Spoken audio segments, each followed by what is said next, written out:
I think the less we say about last season for the Pistons, the better, or just really the last decade for them. It's just been a really rough stretch for Pistons fans, but with Cade Cunningham looking like the real deal and a really successful offseason, there are real signs that this thing is beginning to turn around for them.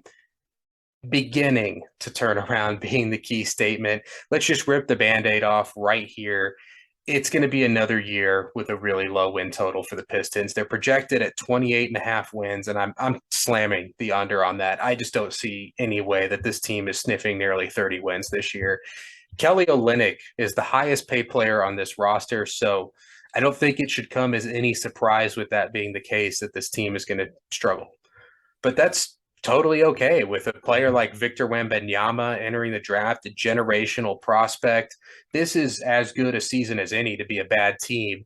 And not only that, the Pistons have tons of young players to be really excited about. I mentioned Cade Cunningham already. 6'6" point guards who play unselfishly, can play either on or off ball. Those don't grow on trees, so they've gotten a real gem there.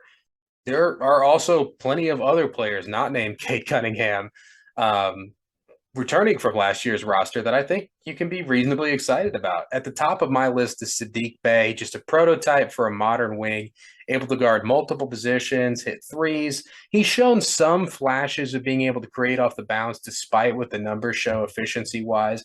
Normally, I would be really concerned about those efficiency numbers, but I've watched more Pistons games than I care to admit.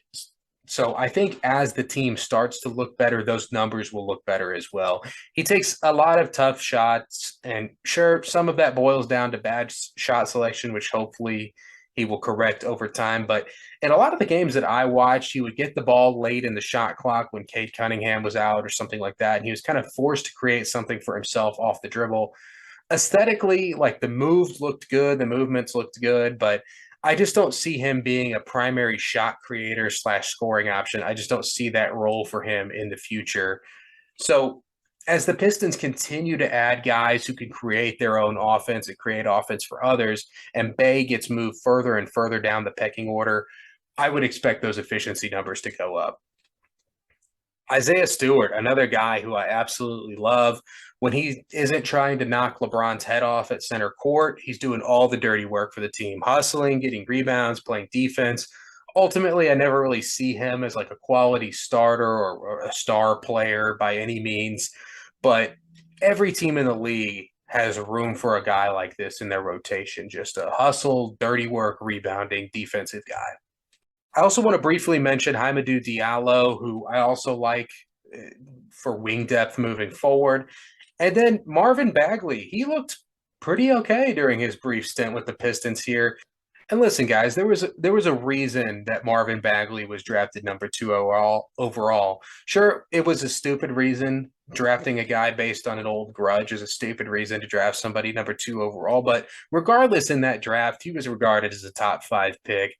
And also, the Kings just seem to have no development plan or plan on how they wanted to use him during his time there. So, with a full offseason and potentially some plan in place on how the Pistons are planning on using Bagley, maybe he starts to show some of those reasons that he was so highly regarded entering the 2018 draft.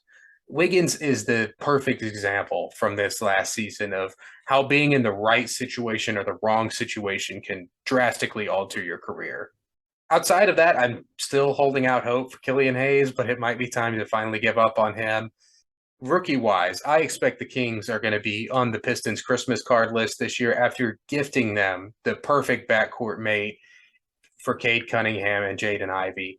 And while Ivy isn't quite the lead guard, he isn't also the type of player who can play exclusively off the ball. So for him to end up in a situation where he's paired in the backcourt with a tall, unselfish point guard like Cade Cunningham, that's just a match made in heaven. Cade is perfectly capable of playing off the ball, like I've mentioned, when you want Ivy to create or run some pick and roll. And on the flip side, Cade Cunningham is a really special passer. So when Ivy does some of those crazy off ball cuts, showing off his athletic ability or wants a lob, Cade is perfectly capable of hitting him with an on time and on target pass. Also, they add Jalen Duren, who I think the narrative surrounding him is that he's this really raw prospect. And I think he's a lot less raw than he's perceived as. He's one of these kind of old school back to the basket type centers, and he's one of the younger players in the draft. So you're not going to see him out there shooting threes and then combined with his age. I think that's where that narrative is coming from. He has really great hands and instincts for catching lobs around the hoop. He's got some fairly nice footwork in the post. He showed off some pretty advanced footwork on a few post touches during his time at Memphis. And he's also got some pretty nice passing touch and vision. Really, really underrated for such a young player. The worst case scenario for him is just going to be an ultra athletic pick and roll partner for Cade Cunningham and Jaden Ivey. But I see a lot more for him in his future.